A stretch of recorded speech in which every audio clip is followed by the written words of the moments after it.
দুই হাত আড়াই হাত লাঠি ছিল কি ছিল না। অর্থাৎ লাঠি দ্বারা বিভিন্ন জায়গায় যাওয়া হতো, রাত্রিবেলা লাঠি নিয়ে হাঁটা হতো। যদি সাপ বিশ্বস্তি থাকে লাঠি এইটা দূরে সরে যায়, রাস্তার ভিতরে থাকে না। এবার এই ফিরাউন দলবল সবাইকে নিয়ে দুই হাত এক একটা করে লাঠি নিয়ে লক্ষ লক্ষ মানুষের দল, আর পয়গম্বর মুসা আলাইহিস সালাতু ওয়াস সালাম তার হাতে মাত্র একখানা লাঠি। পয়গম্বর মুসা আলাইহিস সালাতু ওয়াস সালাম এই লাঠিটা সমস্ত মানুষের সামনে যখন ছেড়ে দিলেন, ছাইড়া দেওয়ার সাথে সাথে 11.5 মাইল পর্যন্ত লম্বা বড় একটা সাপ হয়ে যায়।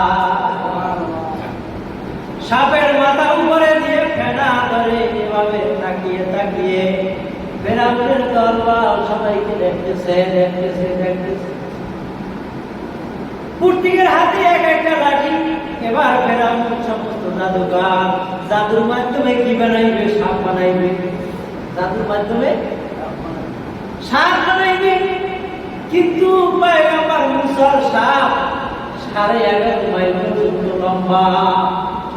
আর ফেরাউন তার দলবল সবাই রাতে 2 হাত 1.5 হাত 2.5 হাত লাঠি।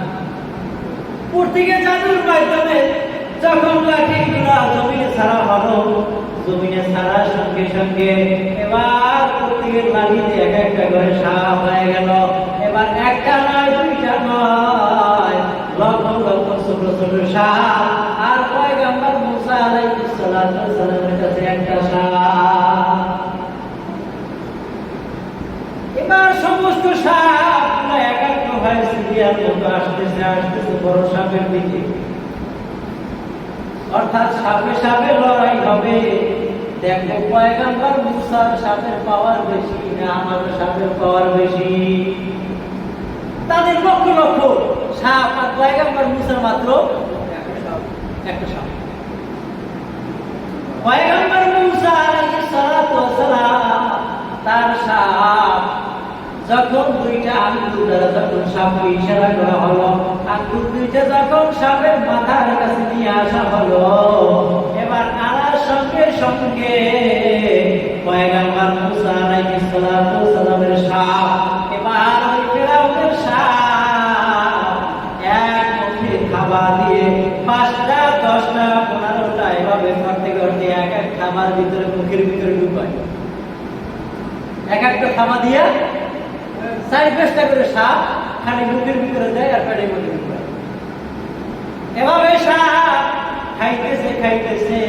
আর এর আগে সমস্ত মানুষগুলা হাতে তালি দেয় যে আমাদের লক্ষ লক্ষ সাপ আর মুসার একটা সাপ। এই জন্য খুশির চড়ে সমস্ত মানুষজন এই ফেরাউনের দলবল হাতে তালি দেয়। কিসের চড়ে হাতে তালি দেয়? খুশি দিল। এবার যখন সাপ পয়গম্বর মুসা আলাইহিস সালাতু ওয়াস সালামের সাপে খাইতেছে খাইতে খাইতে সমস্ত সাপ প্রায় শেষ পর্যায়ে। এবার ফেরাউনের একজন কন্যা, একটা মেয়ে ডরের চলে বড় জাদু করছে। জাদুকরের ফুলের মধ্যে ডরের চলে হাত দিয়ে জাদুকর আমার বাঁচা, আমার ভয় হয়। ওখানে সাপগুলাকে আস্তে আস্তে খাইয়া পালায়। এই সাপের পরে কেন আমাদেরকে আস্তে আস্তে খাওয়া শুরু করে দেয়। এই ডর শরীরের ভিতরে ঢুকে গেছে।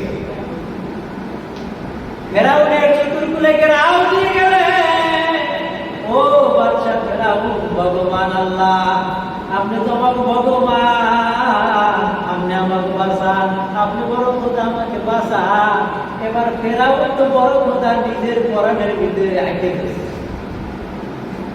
নিজের শরীরের ভিতরে কম্পন শুরু হয়ে গেছে। এবার ফেরাউনের দলবল সবাই দূরে দূরে সরে যায়।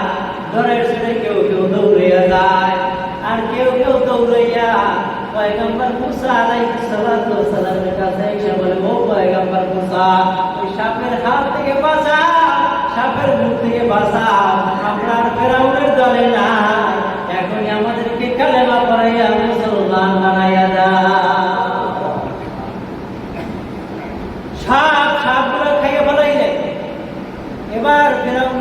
দুর্বল, কারো হাতে কোনো লাঠি নাই, শেষ। পয়গম্বর মুসা আলাইহিস সালাতু ওয়াসসালাম বিসমিল্লাহ বলে আবার সাপের গলা ধরলেন। গলাটা ধরার সাথে সাথে মুখ করে ধরার সাথে সাথে লাঠি আবার সাপ আমার আগের মতো লাঠি হয়ে যায়। যখন লাঠি হয়ে যায় এবার টেনশনে পড়ে গেলেন। শোনো শোনো, আমরা এবার সিদ্ধান্ত নিয়েছি যে পয়গম্বর মুসা আলাইহিস সালাতু ওয়াসসালামকে রাখা যাবে না, ওকে আস্তে আস্তে কিভাবে ধ্বংস করা যায় ধ্বংস করা লাগবে। মানে কি করা লাগবে? ধ্বংস করা লাগবে। শোনো, তোমাদেরকে 1 মাস সময় দিলাম। কয় মাস? 1 মাস পর্যন্ত সবাই খাইতেই থাকবা, খাইতেই থাকবা, খাইতেই থাকবা। আছে না নাই? তারা অসুস্থ, খালি খাওয়ায় খাওয়ায় খাওয়ায় খাওয়ায়, একটা বড় শক্তি লাগবে। কি লাগবে? খাইয়ে লাগে বড় শক্তি বাড়ানো লাগবে। আবার কেউ কেউ আছে যে খালি খাইতে থাকে, খাইতে থাকে, খাইতে থাকে। তাই শোনো, অমুক জায়গায় যাবো, কপালে খাবার নাও করতে পারে। হ্যাঁ, কপালে খাবার নাও দিতে পারে। 3 দিনের জন্য যাবো, একেবারে খাইয়ে নেই ভালো মতো। বাথরুমে ধরলেও বাথরুমে যাই না, কারণ খিদে লাগিয়ে দেখে পরে খাবো। তেমন লোক আছে না নাই? গ্রাম বললে কেউ বাইরে যাবে না, চারটে সাইড রাখবা। কি করবা? চারটে সাইড রাখবা। 1 মাস পর্যন্ত সবাই খাবা। যখনই খাবার খাইবে আল্লাহ তাআলা পয়গম্বর মুসা আলাইহিস সালাতু ওয়াসসালামকে বলে দিলেন, ও পয়গম্বর মুসা, ফেরাউনকে বলে দাও, ফেরাউন তোমার দরবার নিয়ে এখনই কালেমা পড়ে মুসলমান হয়ে যাও। যদি তুমি মুসলমান না হও, আল্লাহ তাআলার পক্ষ থেকে একটা একটা করে গজব আসছে। সংবাদ দিয়ে দিলেন আল্লাহ, যদি তুমি কালেমা পড়ে তোমার ধর্ম নিয়ে মুসলমান না হও, তাহলে তোমার উপরে একটার পর একটা কি আসবে? গজব আল্লাহর পক্ষ থেকে নির্ধারিত হয়ে গেছে। আল্লাহর পক্ষ থেকে হইলে দেখা যায় যে আমার পরে কোনো আল্লাহ মানি না, তোমরা ওই মুসার কথা শুনবা না, তোমরা সবাই খাইতে থাকো, খাইতে থাকো। কিন্তু খাইবে সিদ্ধান্ত নেওয়ার পর পরের দিন ঘুম থেকে উঠবে, সকালবেলা খাইবে। আল্লাহ তাআলা উঠুনের গজব আল্লাহ তাআলা দিয়ে দিলেন। এবার পানি খাইতে যায়, পানির মধ্যে উকুন। আচ্ছা, খাবারের মধ্যে যদি 1 গ্লাস পানির মধ্যে একটা উকুন দেখেন, পানি গেলা আপনারা খাইবে? গ্লাসের মধ্যে অসংখ্য উকুন দেখা যায়, কিভাবে খাইবে? পানি দিয়ে গেলেন ভাত খাওয়ার জন্য, ভাতের কাছে গিয়ে দেখে ভাতের মধ্যে থাকে উকুন আর উকুন আর উকুন। ভাত খাওয়া যাইবে না, শুকনা খাবার খাইতে যায়। শুকনা খাবারের কিনারায় গিয়ে দেখে শুকনা খাবারের লাগে খালি উকুন কামড়াই গেছে। এখন খাওয়ার মতো কোনো কায়দা আছে? 1 মাস পর্যন্ত খাইবে, সব খাবারের মধ্যে উকুন আর উকুন আর উকুন আর উকুন। এই ঘটনা দেখে কেউ খাবার খাইতে পারে না, বংশ তো শেষ। কেউ কেউ দৌড়ে গেলেন, ও পয়গম্বর মুসা, আমরা কালেমা পড়ে মুসলমান হইতে চাই। পয়গম্বর মুসার খানা ঠিক আছে না না? ফেরাউনের সব খাবারের ভিতরে বাধা নেই। খাবার খাওয়ার মতো কোনো কায়দা নাই। রাত্রিবেলা ঘুমায় গেলেন। ঘুমানোর পর পরের দিন আবার সকালবেলা উঠলেন। এবার পরের দিন আল্লাহ তাআলার পক্ষ থেকে আবার গজব আসলেন। গজব আসার পর রাত্রিবেলা যখন ঘুমায়, অনেকে ঘুম থেকে উঠা আগের দিন কথা বইলা যায় কি যায় না? হ্যাঁ, রাত্রিবেলা ঘুমাইলে সন্ধ্যা রাইতে যদি একটা সিদ্ধান্ত নেই, ওই সিদ্ধান্ত আর মনে থাকে না, দুপুরবেলা মনে পড়ে কি করে না? ঘুম থেকে ওঠার পর দৌড়ে গেলেন পানির কিনারায়। পানির কাছে গিয়ে দেখে খালি ব্যাং আর ব্যাং, ব্যাং আর ব্যাং। কি ব্যাং? শুকনা খাবার খাইবে, শুকনা খাবারের লগেও ব্যাং। ভাত খাইবে, ভাতের ভিতরে ব্যাং। পানি খাইবে, পানির ভিতরে ব্যাং। গন্তব্যস্থানে চেহারা বলবে, চেহারার উপরে ব্যাগ, বিছানায় ঘুমাইতে যাইবে বিছানার ভিতরে ব্যাগ। অর্থাৎ যেই জায়গায় যায় সেই জায়গায় গেলে ব্যাগ আর ব্যাগ, ব্যাগ আর ব্যাগ, ব্যাগ আর ব্যাগ। কোন জায়গায় শান্তি নাই। পরের দিন আবার ঘুম থেকে উঠলেন। ঘুম থেকে ওঠার পর যখন পানির কিনারায় যায়, পানির কিনারায় যাইয়া পানি পান করবে, পানি আর দেখা যায় না।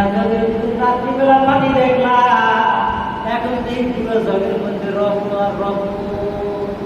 আচ্ছা, জগের মধ্যে যদি এক জগ রক্ত থাকে, আপনার আমার পেটের ভিতরে যাইবে, খাওয়ার মতো কোনো কায়দা নাই।